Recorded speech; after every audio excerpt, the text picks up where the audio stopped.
Hey everybody, I'm Tim Mooney with the Timothy Mooney Repertory Theater, and this is I Finally Get Shakespeare's Soliloquies. So today we're going to take a look at another Shakespeare monologue, much like we did several weeks back exploring the big Act 5 monologue in Shakespeare's The Comedy of Errors.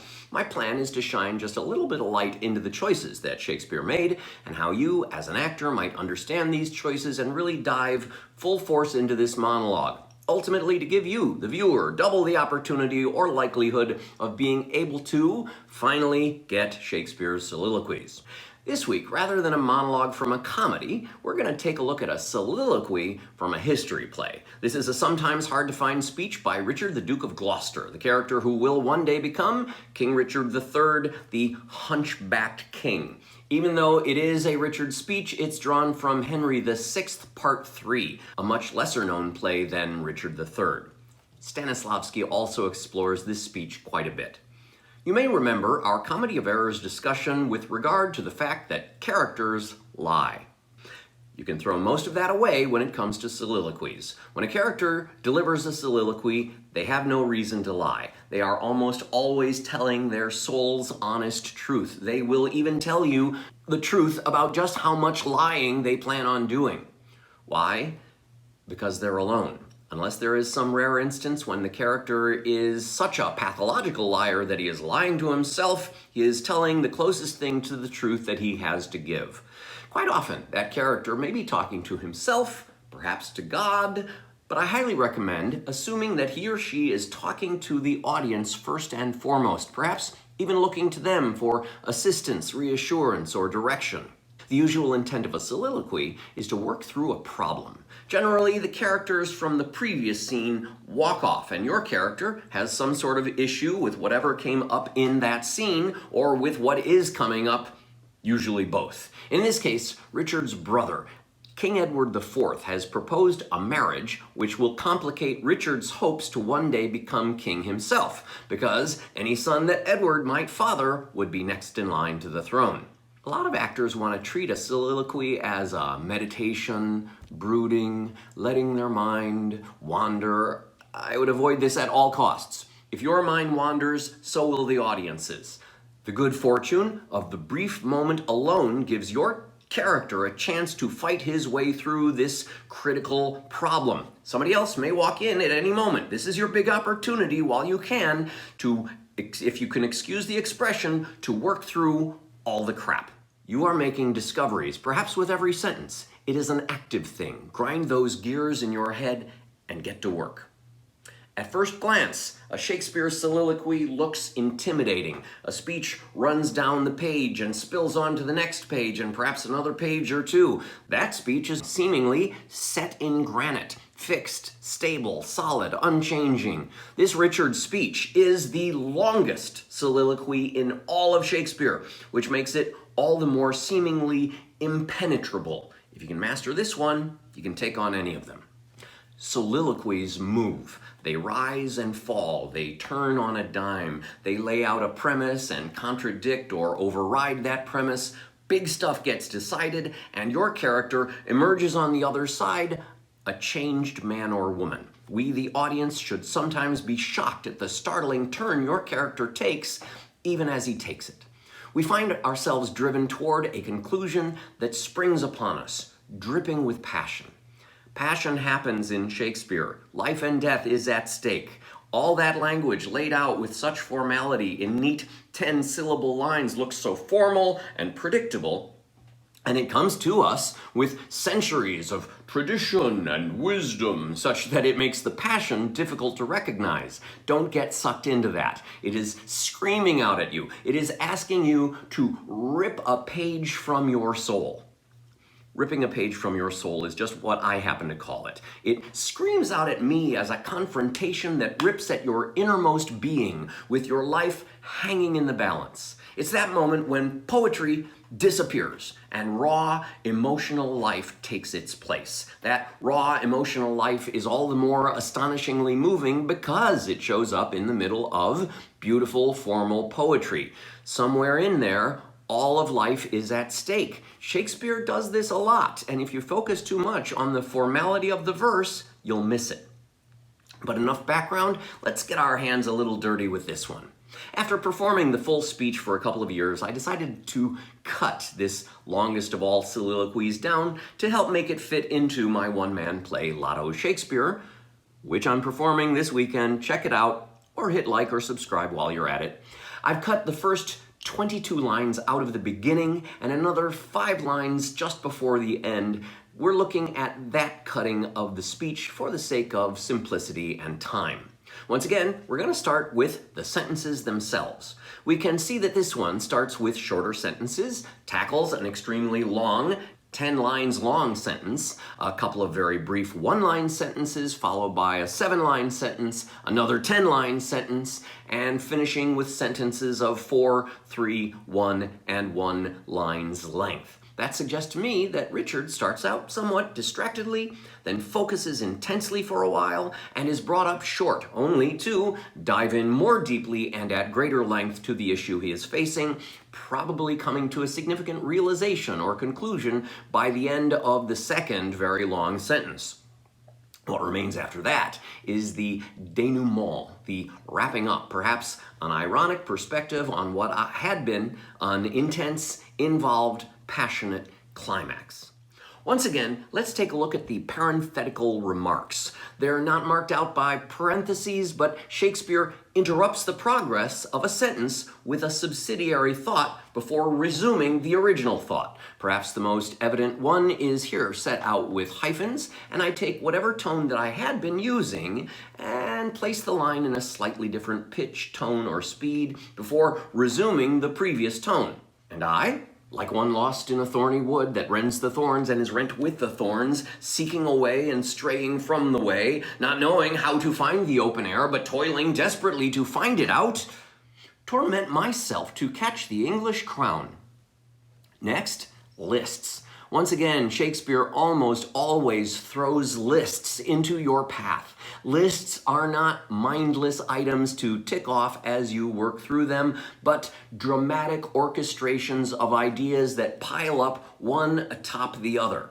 And look, surprisingly, one of those lists is in that very same parenthetical spot. So even in the middle of his work stoppage on the previous thought, Richard has given himself, as I said, a dramatic orchestration of ideas that rends the thorns and is rent with the thorns, seeking a way and straying from the way, not knowing how to find the open air, but toiling desperately to find it out. Now, wordplay. This last one is huge. Shakespeare is deliberate in his choices of twisting words to a particular effect. Sometimes it may just be a simple metaphor, such as, an envious mountain on my back where sits deformity to mock my body. Or maybe it's a simile, such as, like to a chaos, or an unlicked bear whelp, or like one lost in a thorny wood. Or perhaps he's dabbling in alliteration or assonance, playing with repetition of consonant sounds or vowels, but I'd like to draw your attention to perhaps the most elegant wordplay in this whole speech, where he repeatedly reuses a word in another sense, perhaps switching it from a noun to a verb or from active to passive. And once again, it's in that same little portion of the speech that rends the thorns and is rent with the thorns, seeking a way and straying from the way, not knowing how to find the open air, but toiling desperately to find it out, torment myself to catch the English crown, and from that torment I will free myself. Yes, in the middle of this parenthetical statement, at the end of one of the longest sentences of the speech, in the context of a list, he repeats thorny, thorns, and thorns, rends and rent, away and the way, find and find, torment and torment. Can you feel all of the magic of this speech building up to a special kind of height? What is all of this collective linguistic magic leading us to? Perhaps one of the most grotesque, violent, visceral, and overall blunt lines in Shakespeare. All but one of the words is single syllable, and the very process of expressing the words throws the mouth open wide, or hew my way out with a bloody axe. That is a page ripped from the soul. That's a gorgeous moment crafted like a delicate stained glass window, or a carefully balanced house of cards, or lace embroidery, knocked over with a sledgehammer, torn up with a knife. An astonishing climax. So let's put it together. This time around, we looked over the sentences, the parenthetical remarks, and the lists, and then we looked at the wordplay and the climax. Not all of these things are going to manifest themselves in each performance, but they're out there lurking, that foundation of understanding that frees us up to find the bubbling rage, exploding out of it all at once.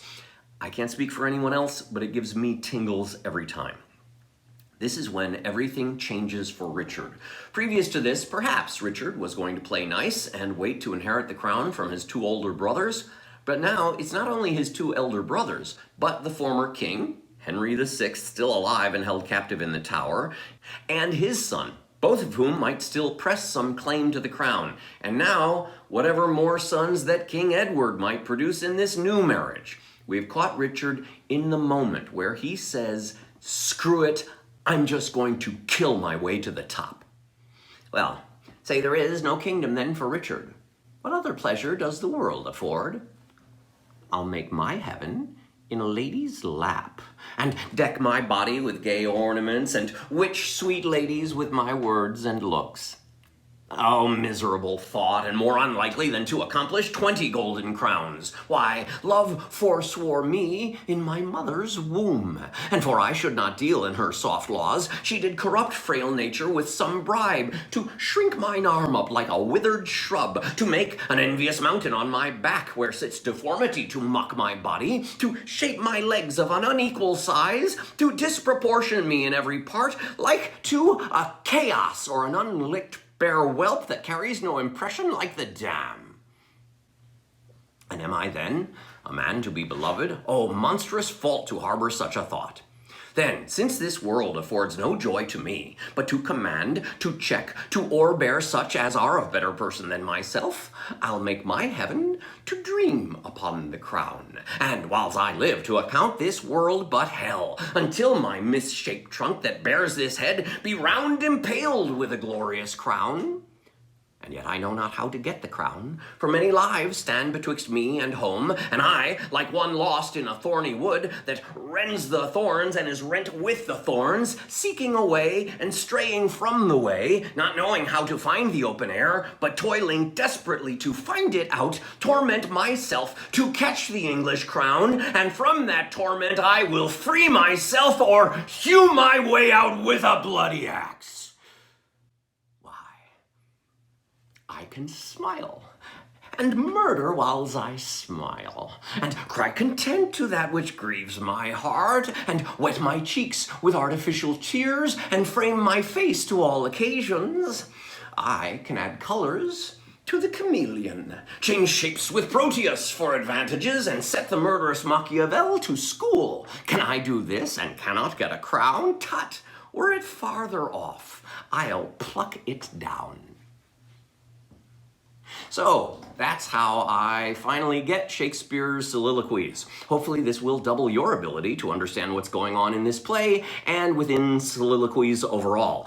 If you enjoyed this, please give it a like and subscribe to this channel for more. You'll also want to tune in to catch Lot O' Shakespeare this Sunday and Monday, August 16th and 17th, 2020, and or again Sunday, Monday, October 25th and 26th, all shows at 9 p.m. Central Time. If it so happens that you're watching this video after those dates, please swing by timmooneyRep.com for all the latest details of the performance schedule or to book an event for your own school, theater, or conference.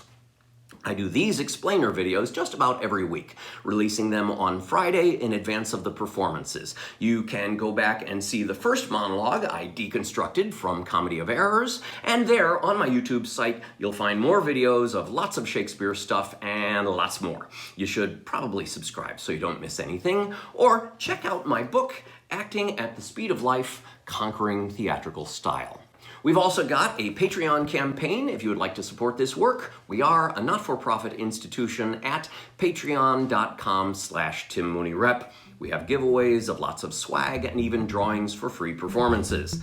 And this and lots more goodies can be found at timmooneyRep.com. Thanks for watching. See you on the stage.